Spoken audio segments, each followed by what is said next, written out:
इसके अंदर हमारे पास जो पोर्ट है, ये वाली जो एक पोर्ट है, ये इसकी 3 स्टेट्स होती हैं। एक है इसकी ब्लॉकिंग, लिसनिंग, लर्निंग और फॉरवर्डिंग।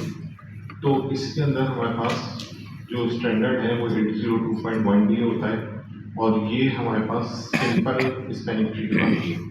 लेकिन हमारे पास दूसरी स्पेलिंग ट्री जो होती है वो RSTP है, 802.1w RSTP। इसके अंदर सिर्फ लर्निंग होती है और फॉरवर्डिंग होती है। ये कहाँ लगती है? ये यहाँ लगती है जहाँ पे हमारे पास सर्वर से कनेक्शन बन रहा हो। सर्वर से कनेक्शन कैसे बन रहा हो? अब देखें, ये वाला बंदा है, ये कोई एप्लीकेशन यूज़ कर रहा है या कोई डेटाबेस की एप्लीकेशन है जो मिशन क्रिटिकल एप्लीकेशन है। वो कहाँ से यूज़ कर रहा है? वो जा रहा है इधर से घूमता हुआ इस सर्वर से। अब ये जो लिंक बनाया है हमारे इंफ्रास्ट्रक्चर में, ये लिंक ऐसा होगा कि जब अगर इसकी तार कट गई है, ये वाली तार डैमेज हो गई, अब इसमें चलेगी STP।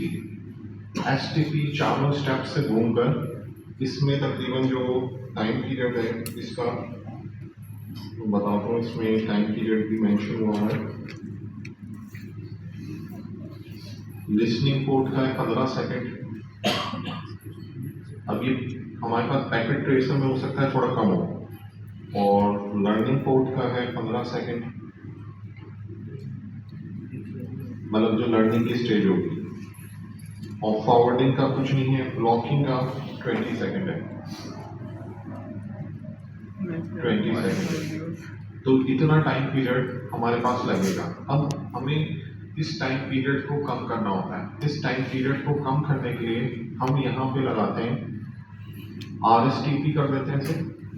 RSTP से क्या होगा? अगर ये बंदा यूज़ कर रहा है तो इसका कनेक्शन जो है वो इतनी जल्दी जो है ना डिस्टर्ब नहीं होगा।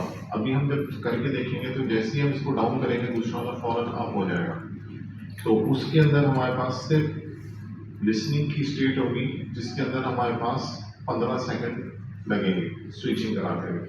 तो इस सेगमेंट के ऊपर हमारे पास सिर्फ 15 सेकंड का डिले आएगा, लेकिन ये नेटवर्क के उस सेक्शन में बनाया जाएगा जहाँ पे हमें इस तरह की लेटेंसी को रोकना है कि लो लेटेंसी रखनी है कम्युनिकेशन के अंदर। सही है, तो ये हम यहाँ पे कॉन्फ़िगर करेंगे। इसके बाद हमारे पास ये वाला जो PC है, ये जो पोर्ट आ रही है सिस्टम पे, इसको हम कर देंगे पोर्ट फास्ट।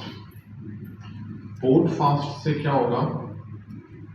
ये वाली जो पोर्ट है, जब हम इसको पोर्ट फास्ट करते हैं, इधर तो हम स्पेलिंग ट्री चेंज करेंगे और इसको RSTP में कन्वर्ट कर देंगे, तो ये लर्निंग और फॉरवर्डिंग के अंदर ही मूव करेगा। सही है, लिसनिंग, लर्निंग और ब्लॉकिंग से हट जाएगा। अब जब यहाँ पे इस पॉइंट के ऊपर हम पोर्ट फास्ट करेंगे जहाँ पे हमने एंड कंप्यूटर्स लगाए हैं, और ये हम सारी एक साथ कर सकते हैं। जैसे हमने शो रेंज की कमांड करी, 48 पोर्ट है तो 48 पोर्ट को पोर्ट फास्ट डाल दिया। हमें पता है कि 48 पोर्ट के अंदर 46 पोर्ट के ऊपर कंप्यूटर ही लग रहे हैं जी। ये जो पोर्ट फास्ट है इसका मकसद ये होगा कि ये अगर यहाँ पे कोई एप्पल का कंप्यूटर लगा हुआ है, सही, और एप्पल का कंप्यूटर का उसका अगर हम दोनों कंप्यूटर साथ रखकर चलाएंगे, माइक्रोसॉफ्ट का और एप्पल का, तो एप्पल में उसका सॉफ्टवेयर लेयर और हार्डवेयर लेयर वो एक ही वेंडर बना रहा होता है।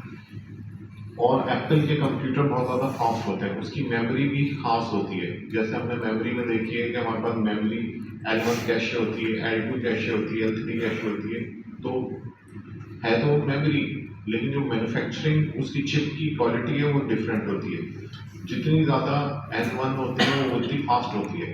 सही है, या एक रैम है, एक रैम 32,000 रुपये की, अभी मैं इसको बंद नहीं कर सकता, C-ROM पे दिखाता, तो वो 16 GB की रैम है, 32,000 रुपये की है। तो कहने का मतलब ये है कि वो सिस्टम इतना फास्ट है कि जब ये बूट करता है तो यहाँ पे से 169 की IP उठा लेगा।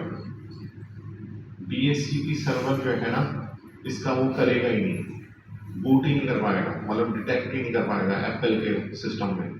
क्योंकि एप्पल के लिए फिर हमें इस सिस्टम को पोर्ट फास्ट के अंदर करना पड़ेगा। पोर्ट फास्ट के लिए क्या होगा, इसमें से जो हमारा स्टेजेस हैं वो कम कर देगा, सिर्फ लर्निंग और फॉरवर्डिंग स्टेट में रखेगा उसे।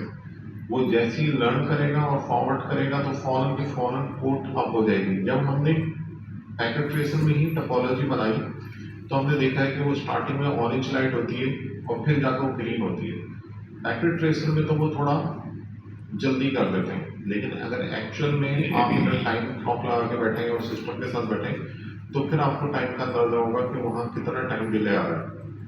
और उस टाइम डिले में अगर कोई हमारे पास ऐसी डिवाइस है जो बहुत फास्ट एक्ट करना है, जिसमें एंड डिवाइस, तो उसके लिए हम इस पोर्ट को पोर्ट फास्ट के अंदर डाल देंगे।